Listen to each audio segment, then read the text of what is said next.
لكل جعلنا منكم شرعة ومنهاجا. Et pour finir, il est important de rappeler l'importance et le grand bienfait qu'Allah Azza wa Jal accorde à ceux qui vivent jusqu'au mois de Ramadan. Et souvent on oublie cela, on est négligent envers cela, et parfois même on ne connaît même pas la grande importance et la grande valeur et le grand bienfait que cela comporte.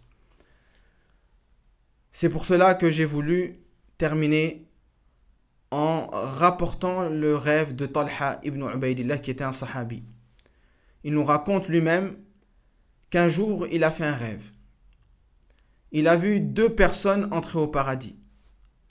Une personne qui était assidue dans l'obéissance à Allah subhanahu wa ta'ala, jusqu'à ce que Allah Azza wa Jal lui écrive le martyre à la fin de sa vie.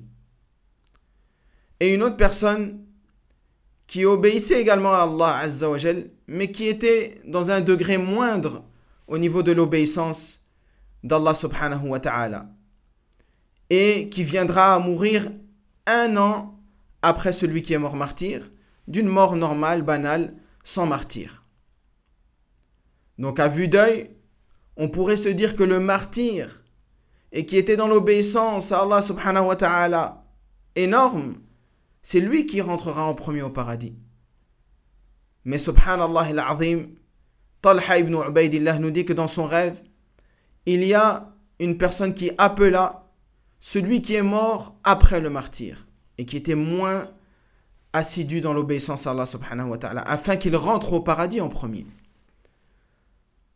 Ensuite, quand il est rentré, celui qui l'avait appelé appela le martyr pour qu'il rentre à son tour au paradis.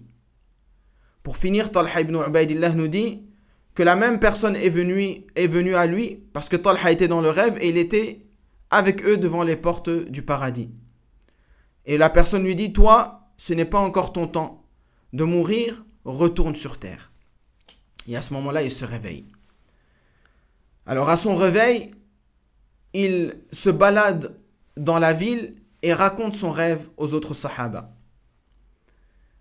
Et cela vient arriver aux oreilles du prophète alayhi salatu wassalam. Et quand le prophète sallallahu alayhi wa sallam voit les réactions des sahaba, il voit qu'ils sont étonnés d'entendre que celui qui était moins dans l'obéissance d'Allah subhanahu wa ta'ala et qui n'est même pas mort martyr, on l'appelle en premier pour rentrer au paradis, tandis que le martyr viendra après lui. Alors qu'il était plus obéissant, il est mort martyr, il a akhiri. Donc le prophète sallallahu alayhi wa sallam, en s'adressant à ses compagnons, il lui dit: Bimada ta'jaboun, pourquoi, de quoi vous vous étonnez dans cette histoire? Et les sahaba leur expliquent leur étonnement du fait que quelqu'un qui est moins dans l'obéissance à Allah et qui n'est pas mort martyr, qui a une mort moins valeureuse, rentre au paradis avant une autre qui était plus à même de rentrer au paradis en premier. Alors le prophète sallallahu alayhi wa sallam, il leur dit: n'est-ce pas que la personne qui est morte après le martyr a vécu 1 an après lui? Il lui dit: bien sûr, au messager d'Allah. Ensuite il leur dit: n'est-ce pas que cette personne-là a pu jeûner un ramadan de plus que lui? Il leur dit, donc les compagnons disent: bien sûr, au messager d'Allah. Et puis pour finir, il dit: n'est-ce pas que durant cette année, il a pu se prosterner devant Allah subhanahu wa ta'ala plus que l'autre, c'est-à-dire plus 1 an en plus que l'autre? Ils disent, pardon, bien sûr, au messager d'Allah. Ensuite le prophète sallallahu alayhi wa sallam, il dit, pour finir, donc en comparant ces deux personnes, il dit: leurs récompenses sont équivalents à l'espace qu'il y a entre les cieux et la terre. Bima'na, celui qui est mort 1 an après, même s'il n'est pas mort martyr et même s'il était moins assidu dans l'obéissance à Allah, mais il a eu 2 choses qui a été citées par le prophète sallallahu alayhi wa sallam. N'a-t-il pas atteint le mois de Ramadan pour le jeûner? Et ça montre que le Ramadan, c'est une grande cause pour même dépasser le degré des shuhada, des martyrs. Alors qu'on fait peut-être pas les mêmes actions. On est peut-être moindre dans les actions. Et on ne va pas peut-être mourir martyr. On va avoir une mort moins valeureuse. Mais seulement parce qu'Allah Azza wa Jal nous permet de vivre 1 an en plus, ou 2 ans en plus, ou 3 ans en plus. Ça veut dire qu'on peut jeûner pendant 1 an, 2 ans, 3 ans durant le mois de Ramadan. C'est une cause pour qu'Allah Azza wa Jal élève les gens en degrés. Et cela peut même atteindre jusqu'à dépasser le rang des martyrs.